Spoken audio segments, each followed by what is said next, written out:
Related rates. In related rate problems, we're given the rate of change of one quantity, and we're asked to find the rate of change with respect to another quantity.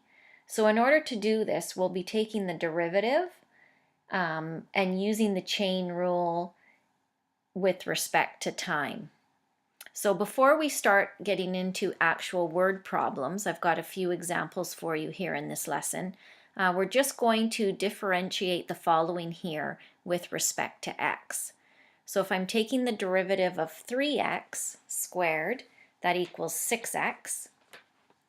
The derivative of 2y cubed equals 6y squared times dy dx, because we're respecting x. The derivative of x plus 3y equals 1 plus 3 times dy dx. And in question D, we have to use the product rule, which means I leave the first term x, take the derivative of the second term, which is 2y dy dx, plus the derivative of x, which is 1 times y squared. So here's the answers. And so if we just do a quick review to see if you got the same answers as me, we just have to remember anytime we take the derivative of y with respect to x, we need to put in dy dx. So just review taking the derivatives of a to d before we move on to other questions.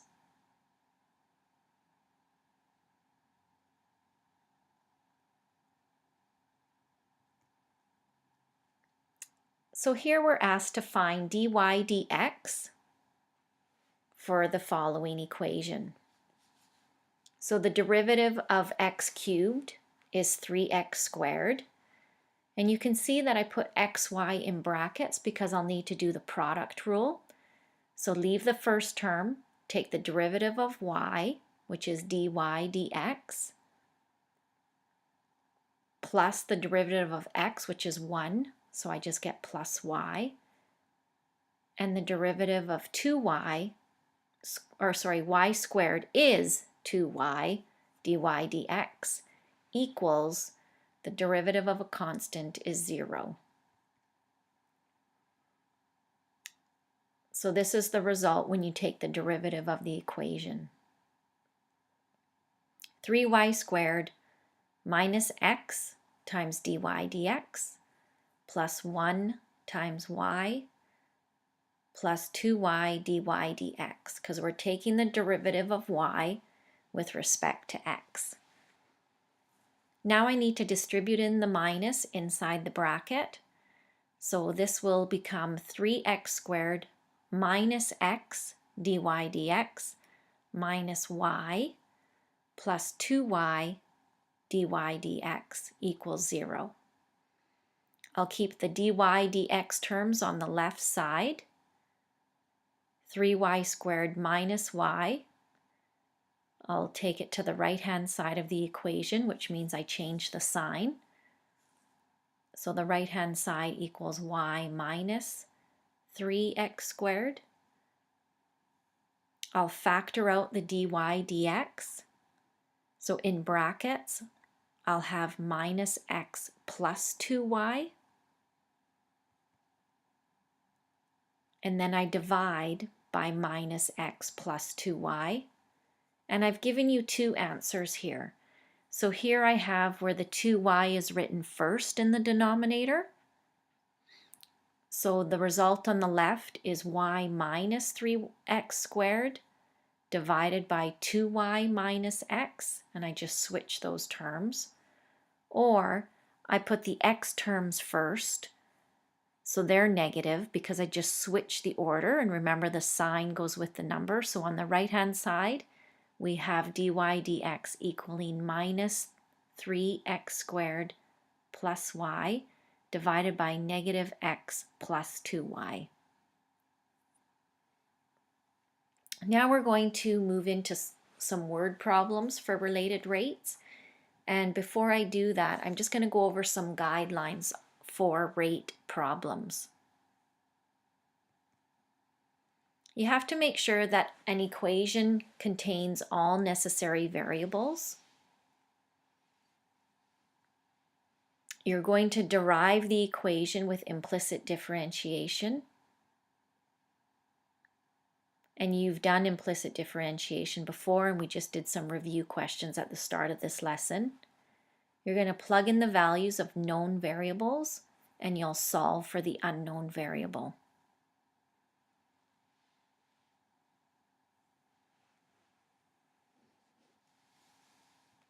So here's our first example. We have a spherical snowball that's melting, and its volume is decreasing at a rate of 1 centimeter cubed per minute. So if it's decreasing in volume, when I plug in 1 centimeter cubed, I'm actually going to be plugging in -1 because the volume is decreasing. It asks, at what rate is the radius decreasing when the radius is 5 centimeters? And the formula for volume of a sphere is 4/3 pi r cubed.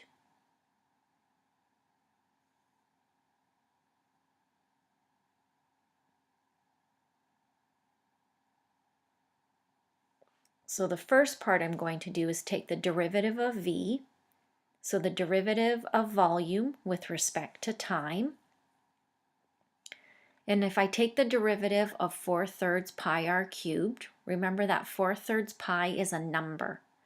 So it's r cubed is where the variable exists. So the derivative of r cubed, that's why I get 4 pi over 3 times 3r squared times dr over dt, so the derivative of the radius with respect to time.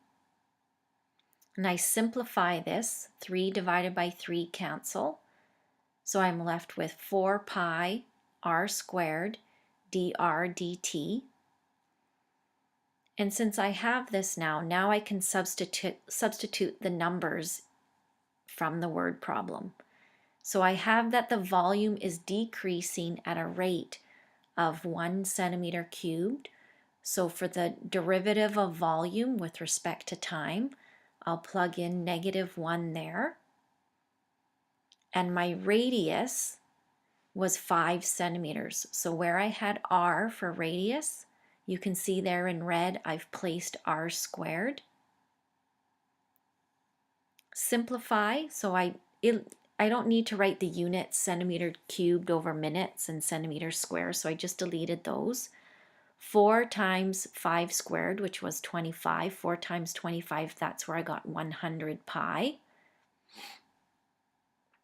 And if I'm solving for dr dt, I divide through by 100 pi.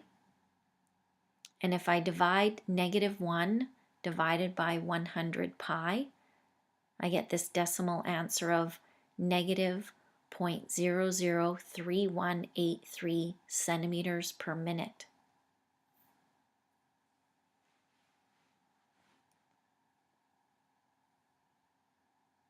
So that's the rate that the radius is decreasing with respect to time.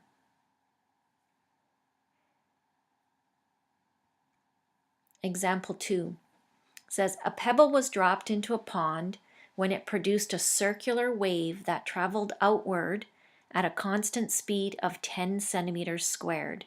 At what rate is the area inside the wave increasing when its radius is 15 centimeters?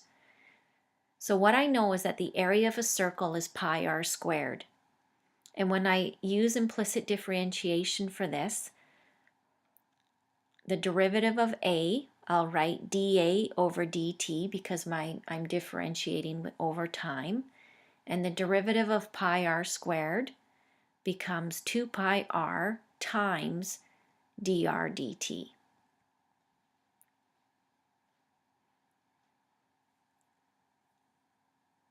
Now I'll substitute in what I know. So I know that the radius is 15 centimeters. And I know that dr dt, the derivative of r with respect to time, is 10 centimeters. Plug in those values and simplify numerically. 2 times 15 times 10 is 300 pi, and 300 pi equals 942.48 centimeters squared. So whenever you're doing any of these related rate problems, you need to use the formula, take the derivative, implicit differentiation, depending on how that's done, whether you use the chain rule, sometimes that happens in there. So you take the derivative of it, and then you're going to plug in the values for the particular letters. And we'll try a third example. And then after this third example, you should be able to complete some questions on your own. So here we have a person 2 meters tall, walks directly away from a street light that's 8 meters above the ground. If the person's walking at a constant rate and the person's shadow is lengthening at a rate of 4/9 meters squared, at what rate in meters per second is the person walking? So you can see that I've drawn a triangle here on the left-hand side.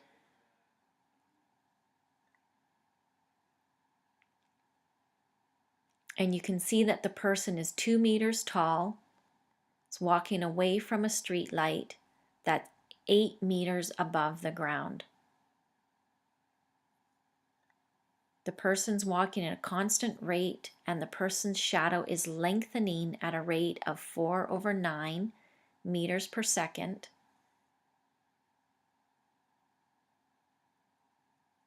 At what rate is the person walking? So you can see that I have the shadow, and the shadow is lengthening. So if I make these similar triangles as two separate triangles, I've drawn them over on the right-hand side. So the person that's 2 meters tall has a shadow of length k,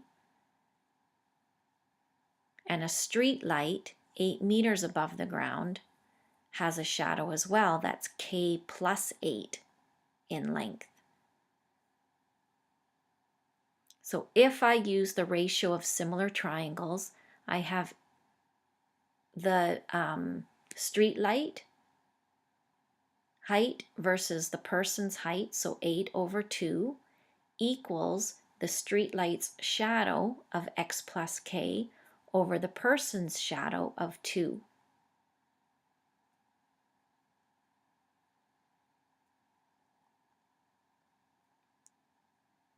So the height of the street light, height of the person, equals the length of the shadow of the street light over the shadow of the person, which is k. With having this ratio, I'm going to cross multiply. So I cross multiply these. 8 times k equals 8k. 2 bracket x plus k, so I'll need to multiply the 2 by both of those. So my equation becomes 8k equals 2x plus 2k.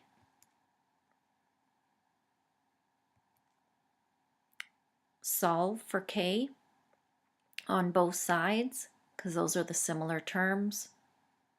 X equals 3/k. So here's my formula. After I have my formula, now I need to take the derivative of both sides. So if I take the derivative of both sides, the length of the shadow with respect to time, the derivative of 3k is 3 times dk over dt, which is the shadow with respect to time. And the derivative of x is 1 times dx over dt. Now, what do I know? I know that the shadow is lengthening at a rate of 4/9 meters per second. So where the shadow is, dk over dt, that's where I'll place 4/9. 3 times 4/9 equals 4/3, and 4/3 as a decimal is 1.33 meters per second.